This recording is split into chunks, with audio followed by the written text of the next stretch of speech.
ഗുണങ്ങൾ 7 ഗുണങ്ങൾ പെട്ടെന്ന് പറഞ്ഞു പോവാണ്. വേണ്ടവർ ഒന്ന് നോട്ട് ചെയ്തു.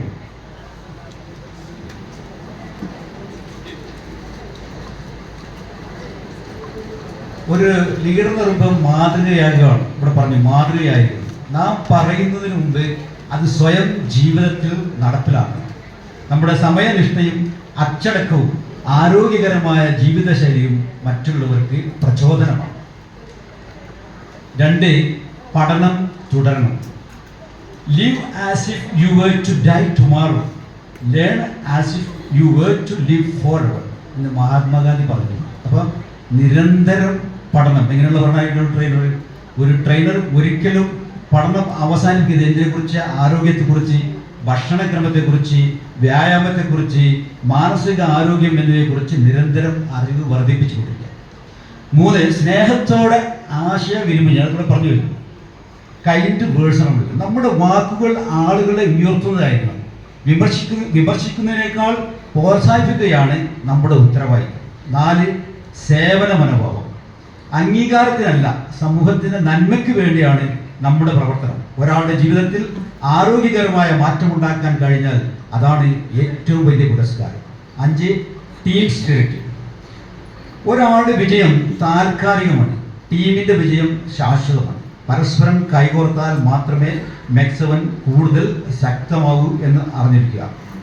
Alone we can do little, together we can do much എന്ന് ഹെലൻ കെല്ലർ പറഞ്ഞു. 6, സ്ഥിരത. Success is the sum of small efforts repeated day in and day out. Robert Collier പറഞ്ഞാണ്, ഒരു ദിവസത്തെ ആവേശം വിജയമല്ല, എല്ലാ ദിവസവും തുടരുന്ന അച്ചടക്കമാണ് യഥാർത്ഥ വിജയം. നിരന്തരം പരിശ്രമം ചെയ്യുകയിലെന്തിനേയും വശത്തിലാക്കാൻ കഴിവുള്ള വണ്ണം പാശങ്ങളാം 2 കൈകൾ നൽകി പാലിലേക്കു നമ്മെ അയച്ചതീശൻ.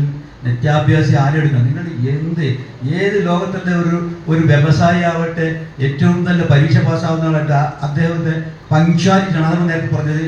സലാഹു സാർ എപ്പോഴും പറയുന്നതാണ്, നിത്യേന വന്നിട്ട് ആ ഗ്രൗണ്ടിൽ നിന്നാൽ പോലും നിങ്ങൾക്ക് ബ്രീത്തിങ് ചെയ്യാവുന്നത് ചെയ്താൽ മതി, എന്നാൽ തന്നെ നിങ്ങൾക്ക്. 7, സത്യസന്ധത. Integrity is doing the right things even when no one is watching. സത്യസന്ധതയും വിനയവും വിശ്വാസ്യതയുമാണ് ഒരു നേതാവിൻ്റെ ഏറ്റവും വലിയ ശക്തി. ഒരു നേതാവിൻ്റെ ഉത്തരവാദിത്വം ആദ്യം കേൾക്കണം. നേരത്തെ ബാബാസാർ കൂടെ പറഞ്ഞു, പിന്നെ സംസാരിക്കണം. ഒരു നേതാവ് വിമർശിക്കുകയല്ല, പ്രോത്സാഹിപ്പിക്കുകയാണ് ചെയ്യുന്നത്.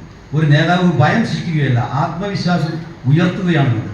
ഓരോ പുതിയ അംഗവും വ്യത്യസ്തമായ പ്രതീക്ഷകളാണ് മെക്സവനിലേക്ക് വരുന്നത്. ചിലർ ആരോഗ്യം തേടിയാണ്, ചിലർ വരുന്നത് ആത്മവിശ്വാസത്തിനായി, ചിലർ സന്തോഷത്തിനായി, ചിലർ വരുന്നത് സൗഹാർദ്ദത്തിനാണ്, ചിലർ വരുന്നത് സ്നേഹത്തോടെയും ബഹുമാനത്തോടെയും അവരെയും കൂടി അംഗീകരിക്കുകയാണ്. അല്ലേ? 60 വയസ്സുകാർക്ക് നിങ്ങൾ പറയുന്ന പൂർണ്ണമായിട്ട് അതേപോലെ അപ്പടി ചെയ്യാൻ കഴിയില്ലെന്നുണ്ട്. പക്ഷെ അവരെന്താണ്? അവർ നിങ്ങളുടെ സൗഹൃദം പ്രതീക്ഷിച്ചായിരിക്കും അവരെ ആ രീതിയിൽ ഉൾക്കൊള്ളാൻ കഴിയുക എന്നാണ്. മെക്സവൻ്റെ ദൗത്യം നമ്മൾ മനസ്സിലാക്കണം. നമ്മുടെ ലക്ഷ്യം ശരീരഭാരം കുറയ്ക്കുക മാത്രമല്ല, ആരോഗ്യകരമായ കുടുംബങ്ങൾ സൃഷ്ടിക്കുക, നല്ല ശീലങ്ങൾ വളർത്തുക, യുവതലമുറയെ ആരോഗ്യമുള്ള ജീവിതത്തിലേക്ക് നയിക്കുക, സമൂഹത്തിൽ ഐക്യവും സഹകരണവും വളർത്തുക.